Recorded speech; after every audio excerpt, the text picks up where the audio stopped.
The two angels came to Sodom at evening. Lot sat in the gate of Sodom.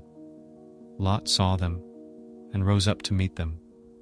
He bowed himself with his face to the earth, and he said, "See now, my lords, please turn aside into your servant's house.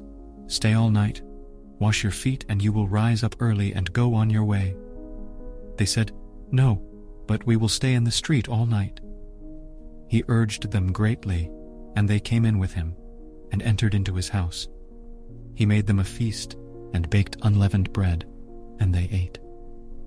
But before they lay down, the men of the city, the men of Sodom, surrounded the house, both young and old, all the people from every quarter. They called to Lot and said to him, "Where are the men who came in to you this night? Bring them out to us, that we may have sex with them." Lot went out to them to the door and shut the door after him. He said, "Please, my brothers, don't act so wickedly. See now, I have 2 virgin daughters. Please let me bring them out to you, and you may do to them what seems good to you. Only don't do anything to these men, because they have come under the shadow of my roof."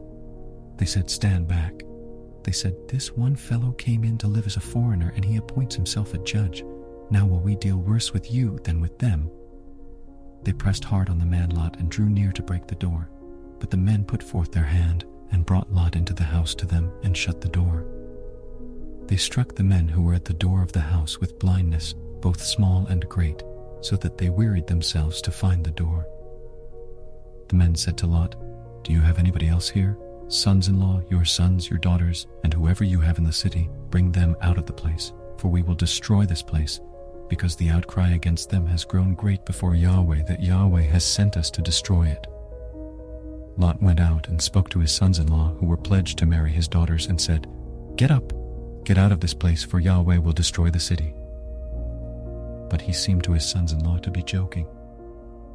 When the morning came, then the angels hurried Lot, saying, "Get up, take your wife and your 2 daughters who are here, lest you be consumed in the iniquity of the city." But he lingered, and the men grabbed his hand, his wife's hand, and his 2 daughters' hands, Yahweh being merciful to him, and they took him out and set him outside of the city.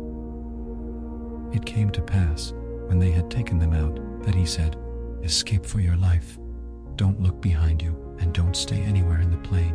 Escape to the mountains, lest you be consumed." Lot said to them, "Oh, not so, my lord. See now, your servant has found favor in your sight, and you have magnified your loving kindness, which you have shown to me in saving my life. I can't escape to the mountain, lest evil overtake me, and I die. See now, this city is near to flee to, and it is a little one. Oh, let me escape there. Isn't it a little one? And my soul will live." He said to him, "Behold, I have granted your request concerning this thing also, that I will not overthrow the city of which you have spoken. Hurry, escape there, for I can't do anything until you get there." Therefore, the name of the city was called Zoar. The sun had risen on the earth when Lot came to Zoar. Then Yahweh rained on Sodom and on Gomorrah sulfur and fire from Yahweh out of the sky. He overthrew those cities, all the plain, all the inhabitants of the cities, and that which grew on the ground. But his wife looked back from behind him, and she became a pillar of salt. Abraham got up early in the morning to the place where he had stood before Yahweh. He looked toward Sodom and Gomorrah and toward all the land of the plain, and looked and saw that the smoke of the land went up as the smoke of a furnace. It happened when God destroyed the cities of the plain that God remembered Abraham and sent Lot out of the middle of the overthrow, when he overthrew the cities in which Lot lived. Lot went up out of Zoar and lived in the mountain, and his 2 daughters with him, for he was afraid to live in Zoar. He lived in a cave with his 2 daughters.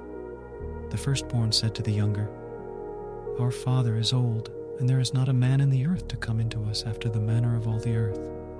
Come, let's make our father drink wine, and we will lie with him, that we may preserve our father's seed." They made their father drink wine that night, and the firstborn went in and lay with her father. He didn't know when she lay down, nor when she arose. It came to pass on the next day that the firstborn said to the younger, "Behold, I lay last night with my father.